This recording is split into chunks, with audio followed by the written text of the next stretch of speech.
नमस्कार, मैं रंजीत कुमार। अपने जीवन के आखिरी समय तक मुगलों को टक्कर देने वाले और राजपूती आन बान और शान के प्रतीक महाराणा प्रताप की पुण्यतिथि आज मनाई जा रही है। तो आज हम लोगों से बात करते हैं कि महाराणा प्रताप का जीवन आज उनके लिए क्या महत्व रखता है। कि महाराणा प्रताप का जीवन जो है वो केवल जो हम लोग यहाँ इकट्ठा हुए हैं उसके लिए नहीं, अपितु पूरे भारतवर्ष, अखंड भारतवर्ष के लिए एक प्रेरणा है कि उन्होंने जो हल्दी घाटी या और सारे युद्ध को जो किया, जिन परिस्थितियों में किया और जिन लोगों के सहयोग से किया, चाहे वो भामाशाह हों, चाहे हमारे भील भाई हो या अन्य लोग हों, उन सब के सहयोग से और बहुत से प्रतिकूल परिस्थिति में, यहाँ तक कि उनको घास की भी रोटी खानी पड़ी, लेकिन अपनी देश की एकता, अखंडता और सनातन संस्कृति को बरकरार रखने के लिए उन्होंने जो बलिदान दिया है, आज उस बलिदान से हम लोग प्रेरणा लेकर के आगे अपने देश की और सनातन की रक्षा के लिए एक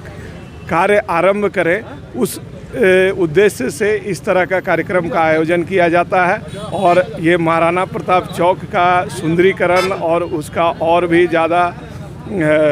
भव्य रूप प्रदान करने के लिए भी आज हम लोग यहाँ पर आपस में इकट्ठा होकर के निर्णय लिए हैं और प्रयास करेंगे कि अगले वर्ष इससे भी भव्य तरीके से और प्रेरणादायक तरीके से महाराणा प्रताप जयंती पुण्यतिथि को मनाया जाए और 9 मई को महाराणा प्रताप जी की जयंती भी यहाँ पर मनाई जाएगी। उनका प्रासंगिक आज भी है और हमेशा कल भी रहेगा। उन्होंने अपने राष्ट्र प्रेम के लिए स्वयं को नहीं देखा और ये क्षत्रिय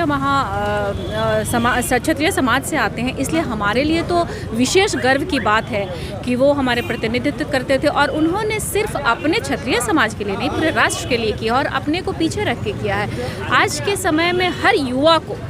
महाराणा प्रताप जी से सीखना चाहिए। जिस तरीके से, जिस गर्व के साथ, जिस तन्मयता के साथ उन्होंने अपनी नहीं सोचकर राष्ट्र की सोची है, उस विषय को आगे रख के सभी युवाओं से और युवतियों से मैं प्रार्थना करती हूँ और मैं अनुरोध करती हूँ कि उनका अनुसरण करें और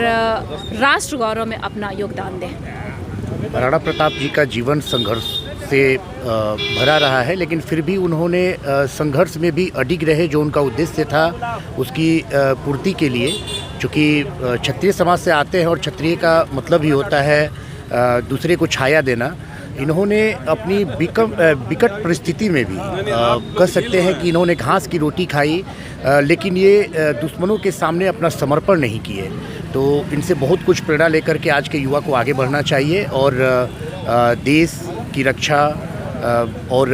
जो कुछ भी हो सके, अपने से जो बन सके वो करना चाहिए। देखिए, आज के समान और भी संघर्षशील समय हो गया है। इस संघर्षशील समय में महाराणा प्रताप को, उनके जीवन को याद करके आज के युवा जो संघर्षशील जीवन जीना चाह रहे हैं, ज़िंदगी हमेशा संघर्षशील और ज़्यादा होते जा रही है और वो हम लोगों को एक प्रेरणा देती है। महाराणा प्रताप ने जो अपना जीवन जिया, कठिनाइयों से जिया, लोगों के लिए जिया, उस प्रेरणा को, उस चीज़ों को हम लोग याद करते हुए आज के युवा आगे की ओर अग्रसर है और आगे की ओर बढ़ते जा रहे हैं। वो प्रेरणा हमें बहुत ज़्यादा शक्ति देती है, बहुत ज़्यादा ताकत देती है। उस प्रेरणा के सहारे आज हमारे भारतवर्ष के लोग विदेशों में परचम लहरा रहे हैं। परिवेश है, इस परिवेश में जितनी संघर्ष आज की युवा पीढ़ी को करनी पड़ रही है, इस संघर्ष को सतत करते रहने का और इस संघर्ष को लगातार करके संघर्ष से विजयी पाने की शिक्षा हमें महाराणा प्रताप के जीवन से मिलती है। महाराणा प्रताप ने यह दिखाया था, यह शिक्षा दी कि विकट परिस्थिति में चाहे घास की रोटी ही क्यों न खाना पड़े, अपनी परिस्थितियों से हार मानकर बैठना नहीं और संघर्ष करते रहना है। और इन्हीं सारी खूबियों की वजह से वो आज वीर शिरोमणि के रूप में जाने जाते हैं और हम सबों को यह शिक्षा देते हैं कि आप हर विकट परिस्थिति में भी, चाहे परिस्थितियां कैसी भी हो, भले घास की रोटी खानी पड़े, लेकिन अपने संघर्ष को विराम नहीं देना है और संघर्ष करके विजय प्राप्त करना है।